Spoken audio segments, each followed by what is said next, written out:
Un an après l'arrivée des premiers réfugiés syriens au Québec, comment se déroule leur intégration dans la métropole? On en parle cette semaine au Bulletin.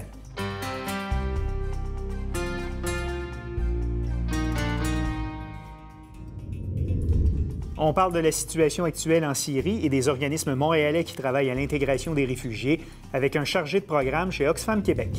Aussi à l'émission, on vous présente une initiative de frigo collectif autogéré implantée depuis quelques mois dans le Vieux-Rosemont. Et une galerie spécialisée en art urbain s'associe avec un organisme communautaire pour créer des œuvres d'art sur des planches à roulettes. On vous explique le projet avec la coordonnatrice de la galerie.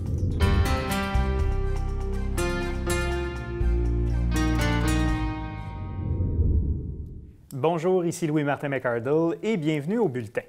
L'an dernier, à pareille date, Montréal s'apprêtait à recevoir ses premiers réfugiés en provenance de Syrie. Et le conflit syrien, c'est, selon l'Observatoire syrien des droits de l'homme, plus de 300 000 personnes qui auraient été tuées, dont 90 000 civils. Depuis novembre 2015, il y a 36 000 réfugiés syriens qui sont arrivés au pays, dont plusieurs milliers au Québec. Et la Ville de Montréal, l'administration Coder, avait annoncé il y a quelque temps avoir débloqué un budget d'1 million de dollars pour aider à l'intégration des réfugiés dans les différents quartiers montréalais. Alors, pour nous parler de la situation vécue en Syrie et des organismes montréalais qui œuvrent à l'accueil des réfugiés, nous recevons Jean-Baptiste Lacombe. Il est chargé de programme chez Oxfam Québec. Monsieur Lacombe, bonjour. Bonjour. Bienvenue au Bulletin. Merci. Vous êtes allé au Proche-Orient. Vous n'êtes pas allé en Syrie, mais vous connaissez bien cette région du globe. À quoi ressemble l'état des lieux en ce moment en Syrie? La situation en ce moment est très dramatique, comme vous avez pu en entendre parler dans les différents médias. L'attaque sur la banlieue est d'Alep est en ce moment, dans les dernières heures du conflit, on essaie de sécuriser un couloir humanitaire pour évacuer les 100 000 civils qui restent emprisonnés dans cette enclave-là, qui est entourée complètement par les forces pro-régime pour le gouvernement de Bachar al-Assad. Donc en ce moment, c'est vraiment un moment clé dans la guerre civile syrienne. La situation humanitaire est évidemment désastreuse. L'accès aux organisations humanitaires, autant en termes de vivres, en termes d'approvisionnement en eau, est très, très complexe, très difficile. Donc, en ce moment, c'est une période qui est très sombre dans la crise syrienne et surtout pour la population civile d'Alep. Voilà. Et Oxfam, chez Oxfam Québec, vous soutenez d'ailleurs des projets en Syrie. Quels sont ces projets? Exact. Oxfam supporte principalement des projets en approvisionnement en eau. On a fait d'Alep un des centres ou un des objectifs principaux de nos opérations, notamment en réhabilitant la structure qui permettait l'approvisionnement et le traitement de l'eau de toute la ville d'Alep. Alors, autant à l'est qu'à l'ouest, peu importe le parti peu importe les zones contrôlées par lesquelles les belligérants. Voilà. Donc, indépendamment des forces en présence, l'eau, c'est vraiment un bien essentiel. Alors, c'est ça qu'on essaie d'apporter à Alep. On a aussi énormément des biens de première nécessité parce qu'en ce moment, la température à Alep est très, très basse. Alors, ça tombe sous zéro la nuit. Ça ressemble donc, c'est un climat qui ressemble à quoi? Un peu comme nos automnes au Québec, un peu plus frisquet? Un peu plus frisquet, très humide. Hier, il y a plu énormément à Alep. Donc, on apporte notamment des couvertures, des repas chauds. Donc, c'est quelque chose qu'on essaie de faire. Et aussi à l'approvisionnement de certains kits d'hygiène. Alors, il y a beaucoup de produits de base comme du savon que c'est plus du tout accessible à Alep. Du dentifrice, des choses comme ça. On essaie d'apporter ça. Donc, malheureusement, c'est très, très complexe. On n'arrive pas tout le temps à atteindre les bénéficiaires. On n'arrive pas tout le temps à avoir les autorisations et permissions de traverser les lignes de front et d'atteindre ceux qui en ont le plus besoin. Donc, c'est très, très complexe en ce moment. Oui. Et donc, vous faites aussi de l'intervention auprès des réfugiés, donc les civils qui ont réussi à quitter la Syrie, aussi auprès des déplacés, donc les gens qui ont dû se déplacer à l'intérieur même de la Syrie. Quel genre d'aide vous offrez aux déplacés et aux réfugiés? Alors, par exemple, au Liban, dans la province de la Bekaa, qui est la province frontalière avec la Syrie, il y a près de 600 000 réfugiés qui sont restés là-bas. Dans plusieurs petits camps, il n'y a pas de gros camps centralisés. Donc, on essaie d'apporter de l'aide à ces camps-là. Encore une fois, en approvisionnement en eau, construction de latrines. On essaie aussi de donner des activités génératrices de revenus pour permettre aux familles de subvenir à leurs propres besoins, de pouvoir se nourrir, de pouvoir se loger. Parfois, il faut qu'ils payent un loyer là, pour le terrain où ils sont. En Jordanie, il y a un très, très gros camp qui s'appelle le camp de Zaatari. C'est à peu près la même population que Repentigny là, en comparaison. Donc 90 000, quelque chose comme ça à peu près? Oui, environ. Là, on est à 88 000 personnes à Atari en ce OK. moment. Et Dans des conditions, j'imagine, affreuses sur sur le terrain, dans la mesure où, évidemment, vous faites votre possible, tout ça, mais quand on met 90 000 personnes sur un même terrain qui n'est pas doté des infrastructures sanitaires, etc., c'est sûr que les conditions ne sont pas idéales. Les conditions sont loin d'être idéales, puis c'est sûr que pour les familles qui sont dans le camp des Atari, leur souhait le plus cher, c'est de retourner en Syrie, retrouver un semblant de vie normale, que leurs enfants aient à l'école.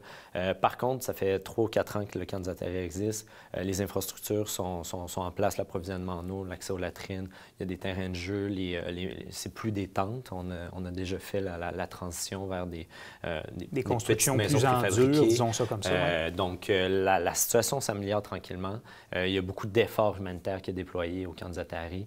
Donc, on essaie d'améliorer la situation, mais bien sûr, ça n'atténue pas les souffrances que ces familles vivent loin de chez elles et aussi déracinées de leur ville natale. Voilà, bien évidemment. Et pour plusieurs d'entre eux, c'est une des solutions, c'est de quitter leur pays pour immigrer ailleurs. On en a accueilli au Québec beaucoup durant les derniers mois. Est-ce que vous avez des échos sur le terrain ici à Montréal? Comment se déroule l'intégration de ces nouveaux arrivants-là, de ces Syriens-là? Bien, l'année dernière, on a fait une activité Oxfam Québec en collaboration avec la COSI et le Crédil pour essayer d'illustrer le parcours d'une famille de réfugiés. Alors, on a produit une bande dessinée qui s'appelait Salima d'Alep à Joliette. Et c'était un peu pour montrer, démystifier, montrer que ce parcours-là était difficile, qu'il était parsemé d'embûches et qu'une fois que ces familles-là arrivent au Québec, au Canada, le défi commence. Il faut se trouver un emploi, il faut apprendre la langue dans bien des cas, il faut être accepté dans la communauté. Donc, c'est très, très difficile. Évidemment, l'expérience est très variable d'une famille à l'autre. Il y a des familles qui sont supportées au privé par un groupe de familles du Québec. Donc, qui sont parrainés, en quelque sorte. Qui sont parrainés, que ce groupe de familles-là paye pour l'appartement, paye pour les biens et services de cette famille-là pendant 1 an.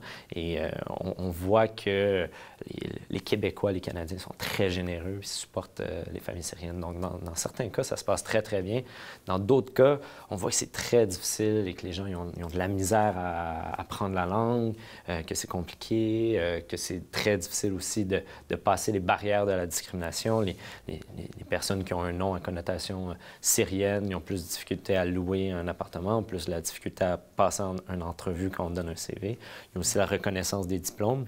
Dans les camps au Liban ou en Jordanie, j'ai rencontré des ingénieurs, des avocats, des architectes, des enseignants. C'est des personnes qui sont très, très formées là, dans plusieurs cas. Et parfois, c'est difficile. Il y a peut-être un certain protectionnisme de la part des ordres professionnels qui limite un peu l'entrée ou la reconnaissance des acquis. Là. Il y a un facteur, il y a une myriade de facteurs qui bloquent, je crois, la reconnaissance de ces diplômes-là. Et je pense que c'est très, très difficile pour ces familles-là, parfois, de retrouver ce sentiment de dignité-là, puis retrouver une utilité dans la société qui souvent passe par le travail. En terminant, le conflit, souhaitons qu'il se termine relativement le plus rapidement possible, évidemment. Est-ce que Montréal et le Québec devraient accueillir d'autres réfugiés syriens compte tenu des centaines de milliers de personnes qui sont atteintes par ce conflit-là en Syrie? C'est certain que le Canada doit faire sa juste part. Il a déjà investi énormément de ressources. C'est un peu un bon exemple sur la scène internationale dans les pays occidentalisés. Selon vous, est-ce que le Canada en fait assez?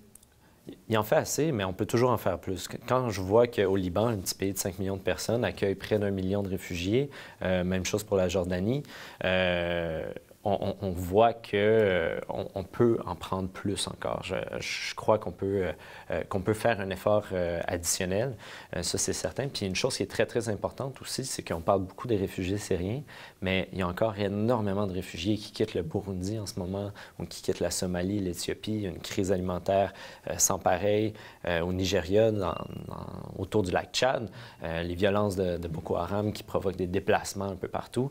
Il faut qu'on... Ce n'est pas que le Proche-Orient. Il faut qu'on ouvre nos bras aux réfugiés de la planète. Là, près de 60 millions de personnes sont déplacées en ce moment. Donc, il y a en ce moment une crise internationale à laquelle collectivement, en tant que société, on doit répondre.